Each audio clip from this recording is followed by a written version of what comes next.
Isang grupo ng mga katutubo dumulog sa mga mamamahayag at mga kongresista na tulungan silang palabasin ang kanilang mga kasama sa isang compound na tinawag na Haran sa Davao City.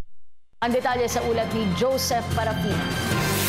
Dahil sa problema ng mga katutubo na manoy ayaw palabasin sa isang malaking compound na tinawag na Haran sa Davao City, dumulog sa mga mamamahayag at mga kongresista ang kasama ng mga ito, ang tribong Lumads, para naman makalaya ang kanilang mga kasama.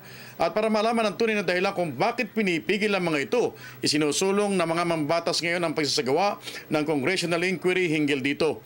Mas maganda niyang malinawan na sa ngayon kung bakit hindi pinapalabas sa isang compound ang mga ito na labag sa ating batas. Yung mga newborn babies, nilibing nila doon sa loob. Kaya pala yung mga pulis, mga DSWD, NCIP, at saka yung nag-investigate na mga authority, hindi papasukin kasi makita yung mga living doon sa loob.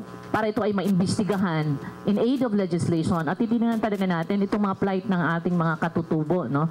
And I'm so happy na nandito siya at siya mismo ay nakakarinig mismo dito sa mga tubo and it's a fresh news, no? Ngayon lang din namin narinig na may mga nangyayari na ngayon doon sa Haran. Para sa isang mambabatas na dumalo din sa Broadcasters Forum sa lungsod ng Quezon, ipatatawag nila iba't ibang sektor maging ang mga ahensya ng pamahalaan para maliwanagan ang nasabing usapin.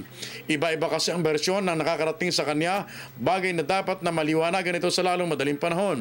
Hindi biro ang akusasyon na ang kalayaan ng mga katutubo ang dito ay nakasalalay. Ito'y masusing maimbestigahan. Malaman natin ang katotohanan. Hindi yung bintang, hindi yung salita, hindi yung talumpati, kundi yung katotohanan.